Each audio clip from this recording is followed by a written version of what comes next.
Simple present tense. Simple present tense. He goes to school daily. He goes to school daily. Simple past tense. Simple past tense. He went to school yesterday. He went to school yesterday. Simple future tense. Simple future tense. He will go He will go to school tomorrow. to school tomorrow.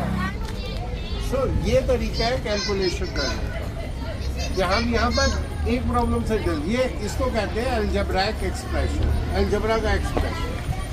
असली ये है तीन, क्या लिए? तीन variables कौन से हैं? ए, बी और सी। और उन तीनों की हमने पावर रेज की हुई है, राइट। ए की पावर हमने रेज टू 4 टाइम्स है, बी की पावर 3 टाइम्स है, सी की 2 टाइम्स है, ठीक है। और इसको हम स्टेप बाय सोल्व करेंगे। दो चीज़ें हैं, एक गुना और एक raise to the power.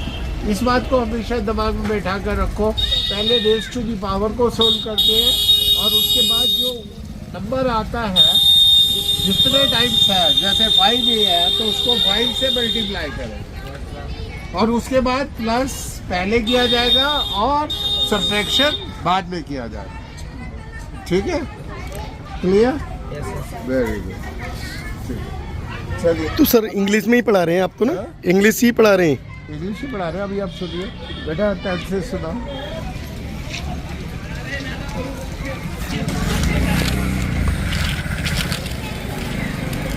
Simple present tense. Simple present tense. He goes to school daily. He goes to school daily. Simple past tense. Simple past tense.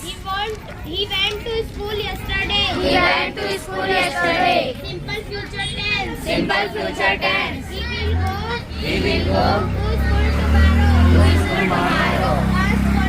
Present continuous tense. Present continuous tense. He is going He is going to school now. to school now. Past continuous tense. Past continuous tense. He was going He was going to school at to school at 8 a.m. today. 8 a.m. today. Future continuous tense. Future continuous tense. He will be going He will be going to school at 8 a.m. tomorrow. 8 a.m. tomorrow.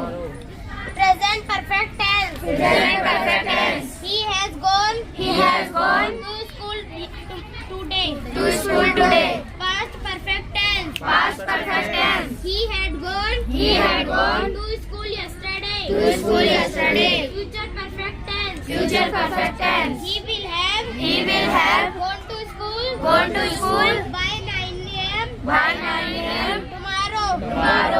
Present perfect continuous tense. Present perfect continuous tense. He has been going to school regularly for the last 2 months. 2 months.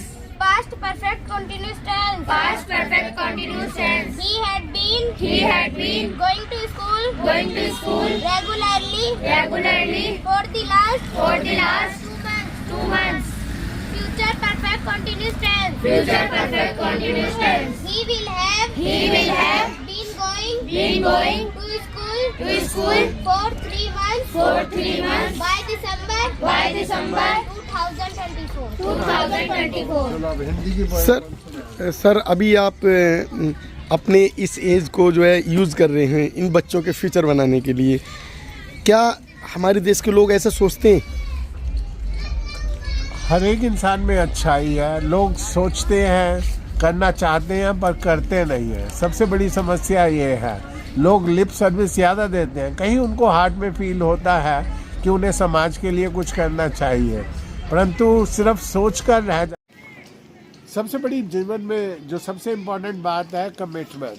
अगर आप सोचते हैं कि एक cause वर्दी है और उसको फॉलो करना चाहिए, तो इंसान को अपने सारे सेल्फिश इंटरेस्ट छोड़कर पूरे डिवोशन के साथ काम करना चाहिए, क्योंकि डिवोशन से जब आप काम करते हैं तभी आपकी स्पिरिट लिबरेटेड होती है। भगवान बुद्ध ने भी यही कहा है कि जीवन का मकसद है पहले पूरी लगन से जीवन का पर्पस ढूंढो और फिर उसके बाद पूरी लगन के साथ उस लक्ष्य की प्राप्ति के लिए दिन रात संघर्ष करके उस लक्ष्य को प्राप्त करो। अब हम सब के हार्ट में एक ही लक्ष्य है कि हमें भारत की आने वाली जो पीढ़ियां हैं इनको निस्वार्थ पढ़ाना है, इनको अच्छे नागरिक बनाना है, इनके दिल दिमाग को विकास की राह पर ले जाना है, ताकि आगे चलकर जितनी भी problems India as a nation will be facing, they should be capable enough to solve and handle those problems. Right education at this stage will go a long way to help them to enable India to become a good country. Sir अपने as के उन बुजुर्गों को ये संदेश देना चाहेंगे कि क्या करना चाहिए उन्हें? उनके लिए एक ही संदेश है, आपने जीवन में बहुत अनुभव ग्रहण कर लिया, आपने जीवन काफ़ी हद तक बिता लिया, अब उस अनुभव को, उस ज्ञान को, उस अच्छे संस्कारों को और जो अच्छी शिक्षा आप लोगों ने प्राप्त की है या जो जीवन के अनुभव आपने प्राप्त किए हैं, उन सबको आने वाली पीढ़ी के साथ अच्छे ढंग से बांटो. अगर आप उनको अच्छे ढंग से बांटोगे तो उससे पूरे समाज का भला होगा और उनको भी शांति प्राप्त होगी. साथियों,